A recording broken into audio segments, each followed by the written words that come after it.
الحمد لأهله والصلاة لأهلها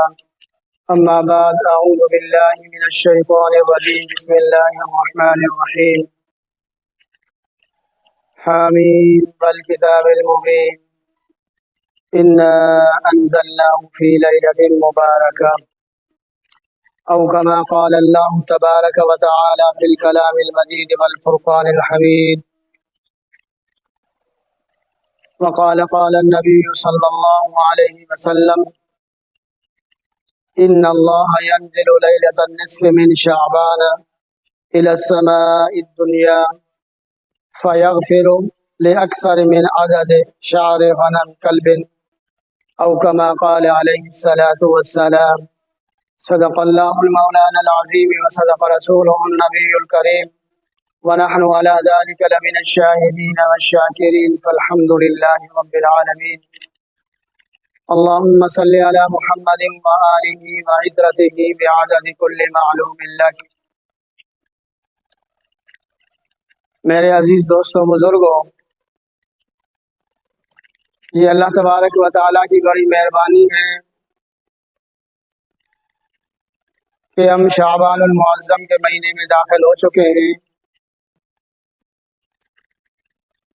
شعبان المعظم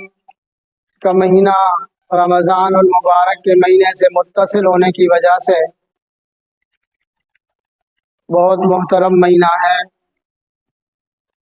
صحابہ کرام رضوان اللہ علیہم اجمعین تو رمضان المبارک کی تیاری رجب سے ہی کیا کرتے تھے اور اللہ سے دعا فرمایا کرتے تھے اللہم بارک لنا فی رجب و شعبان وبلغنا فی رمضان۔ صحابہ کرام کی یہ دعا ہوتی تھی رجب سے ہی، اللہ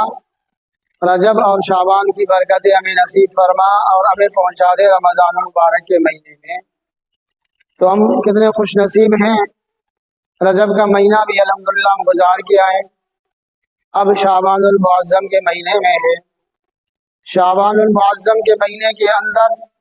نبی صلی اللہ علیہ وسلم سب رمضان کے بعد سب سے زیادہ روزے رکھتے تھے،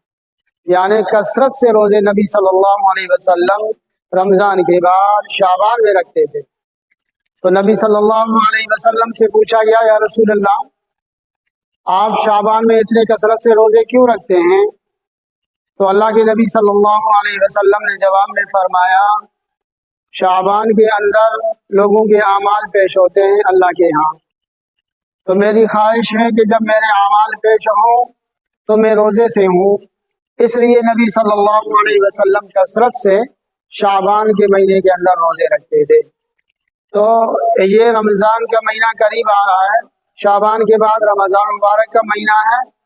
تو ہمیں چاہیے کہ ہم رمضان کی استقبال ابھی سے کریں تاکہ ہمارے دلوں کے اندر رمضان کا جذبہ پیدا ہو، ولولہ پیدا ہو، شوق پیدا ہو۔ ہم رمضان کی برکتوں کا تذکرہ شعبان میں کریں، ہم رمضان مبارک کے رحمتوں کا تذکرہ شعبان میں کریں، ہم اللہ تبارک و تعالیٰ کی مہربانیاں جو رمضان میں ہیں ان کا تذکرہ شعبان میں کریں، اپنے بچوں کو بتائیں، بچوں کے سامنے رمضان کا تذکرہ کریں تاکہ رمضان آنے سے پہلے ہمارے دلوں میں جذبہ ہو روزے رکھنے کا، ہمارے بچوں کے اندر جوش پیدا ہو جائے رمضان کے روزے رکھنے کا، رمضان کے مہینے کے ادب کا۔ تو اللہ کے نبی صلی اللہ علیہ وسلم نے فرمایا ان اللہ ينزل لیلۃ النصف من شعبان الى السماء الدنیا، اللہ تبارک و تعالی اس رات میں 15 شعبان کی رات میں آسمانی دنیا پر اللہ تبارک و تعالی اپنی قدرت کے ساتھ جلوہ افروز ہوتے ہیں، نزول فرماتے ہیں فیغفر لاکثر من عدد شعر غنم کلب۔ اللہ کے نبی نے فرمایا جو قبیلہ کلب ہے ان کی جو بکریاں ہیں ان کی بکریوں پر جتنے بال ہیں اللہ تبارک و تعالی ان بکریوں کے قبیلہ کلب کے بکریوں کے جو کھالوں پر جو بال ہیں اللہ کے نبی نے فرمایا ان بالوں سے زیادہ اللہ تبارک و تعالی لوگوں کی مغفرت فرما دے۔ تو 15 شعبان کی رات اتنی برکت والی رات ہے، تو ہمیں چاہیے کہ ہم اس رات کے اندر اللہ تبارک و تعالیٰ کی عبادت کریں،